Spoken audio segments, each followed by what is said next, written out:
এইটার থেকে আমরা যদি কমপ্লেক্স করতে চাই এটা হবে সো প্লাস অ্যাডজেক্টিভ, তাহলে আমাদের একই সাথে সিম্পল কমপ্লেক্স কম্পাউন্ড হয়ে যাচ্ছে প্লাস দ্যাট, টু এর জায়গায় দ্যাট বসবে, তারপর আবার সাবজেক্ট হবে, সাবজেক্ট নাউন হলে প্রোনাউন হবে, প্রোনাউন হলে সেটা বসবে, প্রেজেন্ট হলে ক্যানট হবে, ফাস্ট হলে কুড নট হবে, প্লাস V1।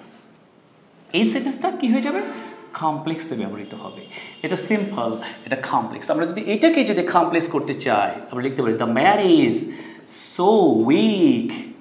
দ্য ম্যানের প্রোনাউন কি আমরা দ্যাট দিলাম, হি ক্যানট ওয়াক। এটা হলো সিম্পল, এটা হচ্ছে কমপ্লেক্স। লোকটি এত দুর্বল যে হাঁটতে পারে না। আমি যদি এই সেন্টেন্সটাকে কমপ্লেক্স করি আমরা কি লিখবো, I was so busy that I couldn't attend the meeting, meaning the same। আমি এত ব্যস্ত ছিলাম যে আমি সভায়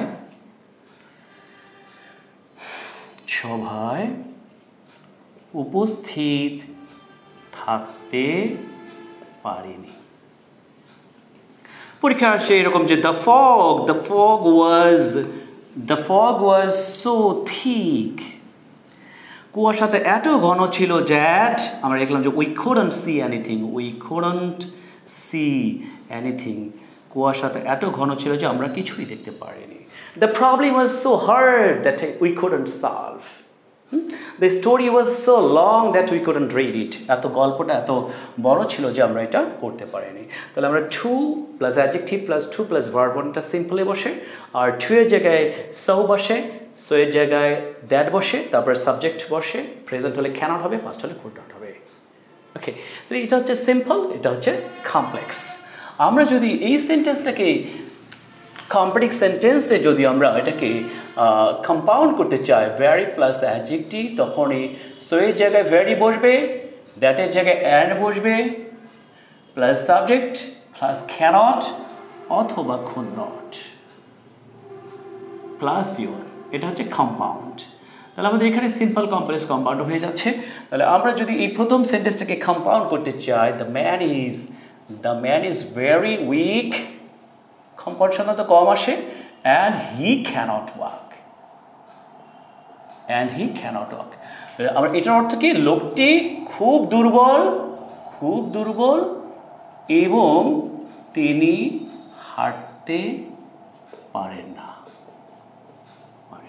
তাহলে আমরা টু যার জায়গায় আমরা টু থাকবে, টু এর জায়গায় কমপ্লেক্সে সো বসবে, তারপর টু এর জায়গায় দ্যাট বসবে, কম্পাউন্ডে সো এর জায়গায় ভ্যারি বসবে, সো এর জায়গায় ভ্যারি বসবে, দ্যাটের জায়গায় অ্যান্ড বসবে। এটা হলো কম্পাউন্ড। সাধারণত সিম্পল এবং কমপ্লেক্সে, বিশেষ করে কমপ্লেক্সেই পরীক্ষায় বেশি আসে, মাঝে মাঝে সিম্পল আসে। তাহলে আমরা এখানে শিখে গেলাম যে টু থাকলে কমপ্লেক্সে সো ডট দ্যাট বসে, তারপর প্রেজেন্ট হলে ক্যানট হয়, পাস্ট হলে কুড নট হয়, আর সো এর জায়গায় ভ্যারি বসে, দ্যাটের জায়গায় অ্যান্ড বসে। ওকে ডিয়ার লার্নার্স, আমরা কমপ্লেক্স সেন্টেন্সে সিম্পল কমপ্লেক্স কম্পাউন্ডের যে ব্যবহারগুলো আছে সেখান থেকে আমরা কমপ্লেক্স সেন্টেন্সের রুলস লেখা শুরু করলাম। আশা রাখি আমাদের সিম্পল কমপ্লেক্স কম্পাউন্ডের রুলসগুলো হয়ে যাবে ইনশাআল্লাহ। আপনারা অবশ্যই নিয়মগুলো ভালো মতো লিখবেন এবং বোঝার চেষ্টা করবেন। ওকে, আমরা এখন ফ্রেজ লিখব। ওকে,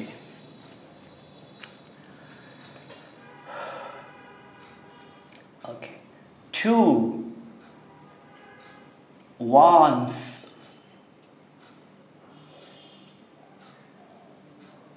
heart's content মানে হচ্ছে প্রাণ ভরে অথবা মন মতো। যেমন he ate to his heart's content, সে মন মতো বা প্রাণ ভরে খেলো। to once own accord অর্থ কি স্বেচ্ছায়। যেমন I did the work with my own accord, আমি স্বেচ্ছায় কাজটি করেছি। আউযু বিল্লাহি মিনাশ শাইতানির রাজিম, বিসমিল্লাহির রহমানির রহিম। আমরা ক্লাস শেষে ধর্মীয় আলোচনা করি। আমরা জানি যে আমরা সকল বিপদে আমরা মৃত্যুর সংবাদ শুনলে দুঃখজনক কিছু হলে আমরা একটা দোয়া পড়ি, সেটা হচ্ছে ইন্না লিল্লাহি ওয়া ইন্না ইলাইহি রাজিউন। আমরা জানি এটা পড়তে হয়, কিন্তু আমরা অর্থ জানি, অর্থ জানার চেষ্টা করবো। এর অর্থ হচ্ছে নিশ্চয়ই আমরা সবাই আল্লাহর জন্য এবং আমরা সবাই তার দিকে ফিরে যাব। কত সুন্দর তো, ইন্না লিল্লাহি ওয়া ইন্না ইলাইহি রাজিউন। এটা সূরা বাকারার আয়াতের অংশবিশেষ। ফাযকুরুনি আযকুরকুম ওয়াশকুরু লি ওয়া লা তাকফুরুন। এর শেষে ক্বালু ইন্না লিল্লাহি ওয়া ইন্না ইলাইহি রাজিউন এইটুকু আছে। আমরা জানি যে আমরা বিপদেও এই দোয়া পড়তে পারি, আমরা দুঃখজনক কিছু হলেই ওই দোয়া পড়বি, আবার মৃত্যুর সংবাদ শুনলেও এই দোয়া পড়তে পারি। ওকে ডিয়ার লার্নার্স, আমরা কমপ্লেক্স সেন্টেন্সের বাকি নিয়মগুলো, যেগুলো সিম্পল কমপ্লেক্স কম্পাউন্ডে থাকে, এগুলো থেকে আমরা আলোচনা করলাম। আমাদের ক্লাস নিয়মগুলো চলতে থাকবে ইনশাআল্লাহ। আপনারা অবশ্যই সুন্দর করে এগুলো বোঝার চেষ্টা করবেন। ডিটেলস আমরা আলোচনা করবো প্রত্যেকটা জিনিসে। আমরা ফ্রেজ লিখলাম এবং ধর্মীয় আলোচনা করব। প্লিজ আপনারা অবশ্যই আমার ফেসবুক পেজটা ফলো দেবেন এবং ইউটিউব চ্যানেলটা সাবস্ক্রাইব করবেন। আশা রাখি আপনারা উপকৃত হবেন। Please keep me in your prayer. May Allah keep all of us healthy and hearty. Assalamu alaikum wa rahmatullahi wa barakatuh.